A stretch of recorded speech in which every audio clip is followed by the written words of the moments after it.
Jackson Radio Show. Greetings and salutations. You are tuning in to the Disgruntled Millennial portion of the Kevin Jackson Radio Show. I, of course, am the Disgruntled Millennial. I always broadcast to you live from my safe space down here in northern Florida, where I'm always free from your bigotry, racism, hatred, microaggressions, and patriarchy. We've been speaking with Dr. Sean Smith.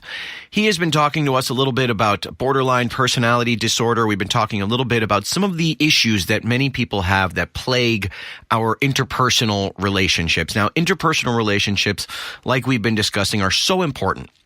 They're so important because they can make you or they can break you. If you are feeling comfortable in your interpersonal relationship, then you can go out and you can face the world and attack any challenge that comes your way.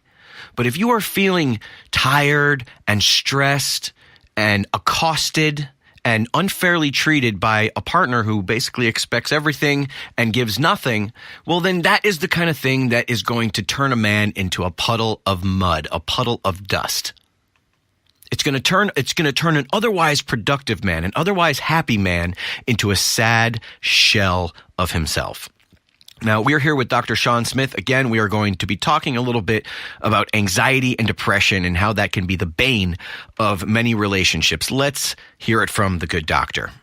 Anxiety and depression, depression can kill relationships, and the way women handle depression tends to be the way the medical establishment or the medical profession defines depression. It's that loss of interest, that sadness, that withdrawal, just that slowing down of behavior. Whereas men tend to get a little more irritable when we get depressed. We tend to get snappy with people. We go out in the world and a lot of times we can function just fine. And if you ask our coworkers, are we depressed? They'd say, no, that guy's on top of the world. But then we go home and we're biting the heads off of our wife and kids, and we're doing this sort of aggressive, short-tempered behavior. And so where men and women get in trouble is that I've met so many men who see this behavior, this depressed behavior in their wives or girlfriends, and they don't understand it for what it is. They think she's just feeling sorry for herself because it doesn't fit with what we understand depression to be. And so they're saying things like, hey, you just got to snap out of it. Hey, let's go for a walk. Let's go to the park. And they do all this well-intentioned stuff that actually starts making the problem worse because it makes her start feeling ashamed of her symptoms and so forth. So just having some tolerance for the different ways we handle emotional problems. Right. Here's what I think. I think that these are all problems that can be that can be overcome. Yeah, absolutely. But if someone, because I listen, like I've been in relationships where it's just I can't imagine ever having that kind of connection with another human being.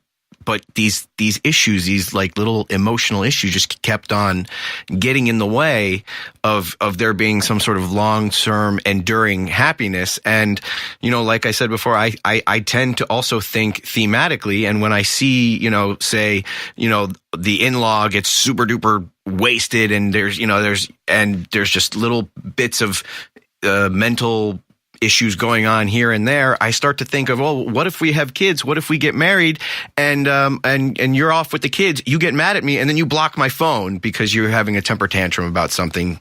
Like, how is it supposed to? How can we do this? In a way that that you're just not seeing disaster around every corner.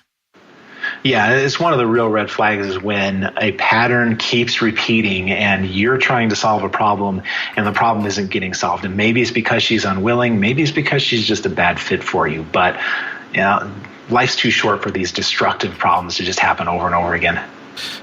Right. So as far as getting people treated from these disorders, is there what kind of light at the end of the tunnel? And let's just say that you're in a relationship where these mental disorders are manifesting themselves. How adamant must you be about finding treatment? Is this like a deal breaker kind of thing? I think it is. I would tell women that you don't have to date a guy who is a substance abuser and refusing to get treatment. You have every right to say to that person, look, I love you, but I can't keep doing this. Either you choose your substance or you choose me. I'll give you a couple weeks to think about it.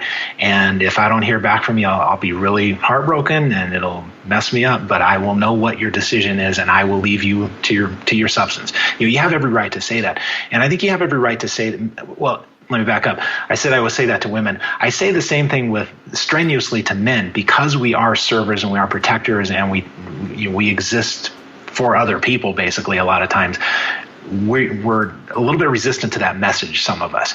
And so it's really important for men to know that, look, if she's got depression or anxiety or whatever it is, and it's interfering with her life and it's interfering with yours, you have an obligation to try to get her help. But if she's refusing that help, then you get to make a choice. Do you want this in your life or do you not want this? You don't have to stay with her. And so as far as treatment modalities, for substance abuse and depression and that sort of thing, the internet is full of good advice on how to get treatment for those things. With the personality disorders, it's a little tougher because something like borderline personality disorder or narcissistic personality disorder or psychopathy, these folks don't tend to want to get treatment because the problem is everybody else in their view. But if a person does engage in treatment, particularly for borderline personality disorder, narcissism and psychopathy, it's almost impossible for those people to seek treatment because life is working out well for them as far as they're concerned. But with borderline personality, there is treatment like dialectical behavior therapy combined with individual therapy. That's the modality of choice, and it can be very effective.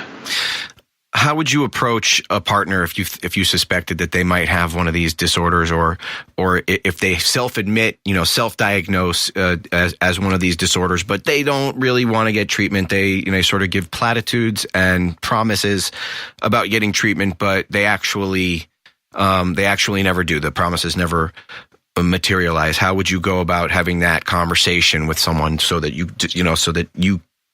because then you could just say, "Oh, I'm done with this," and then in the mind of a person like that, they'll turn around and say, "Well, this is all you're doing." The end of the relationship, this is all you. You've caused this, without turning around and looking inside and trying to figure out in their own hearts what they might have done, what role they played in what has happened. And trying to convince a person of that they played a role in this is like, to a person like that, it's nearly impossible. Yeah.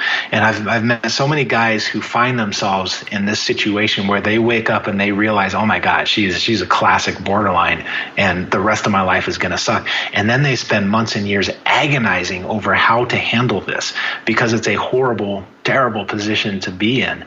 And that's why I wrote the book, is so you can hopefully avoid finding yourself in that position. Let's do the work up front and just dodge the bullets.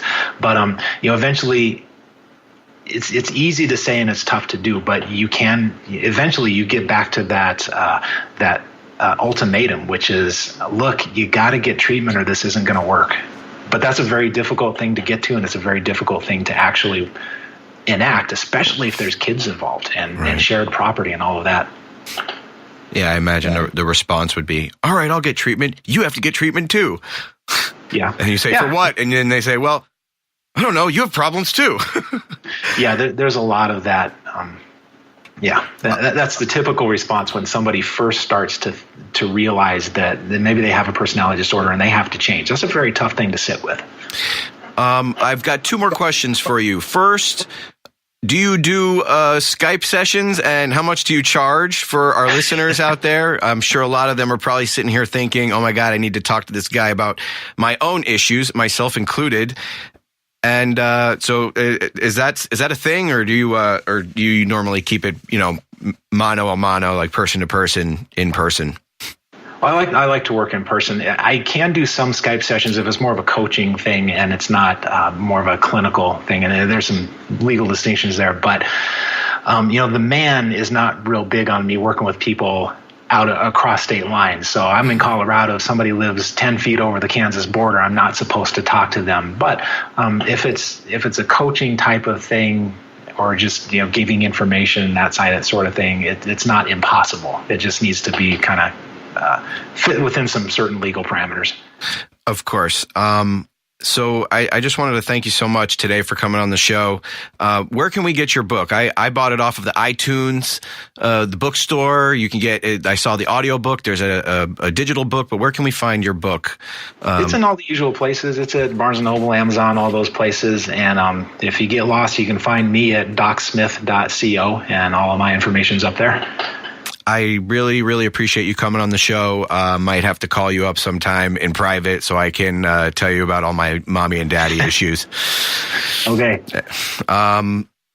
Great. Thanks so much for coming on, and we'll be in touch. Everybody, take heed to these warnings, because you are a target. If you are a high value man, you are a target for the women want you. Anyway, I do appreciate it. Thanks for coming on. Thank you, Brett. And if you are a man who is interested in getting into a relationship with a woman, I highly suggest going out and purchasing A Tactical Guide to Women by Dr. Sean Smith. This is Brett Segal, the Disgruntled Millennial, subbing in for the great Kevin Jackson. This is the Kevin Jackson Radio Show. We'll be right back. Kevin Jackson on the Black Sphere Radio Network. Do you owe back taxes to the IRS or state? The secret to avoiding the IRS nightmare is to seek professional representation. My friends at Security Tax Associates provide the most cost-effective and ethical representation in the industry while helping to avoid seizures, levies, and wage garnishments. Security Tax Associates is here to ensure that the appropriate steps are taken to permanently eliminate any possibility of future tax burdens once and for all. For a free, no-obligation consultation, contact Security Tax Associates, 844-779-4177. That's 844-779-4177. 844-779-4177. Or visit them at securitytaxassociates.com.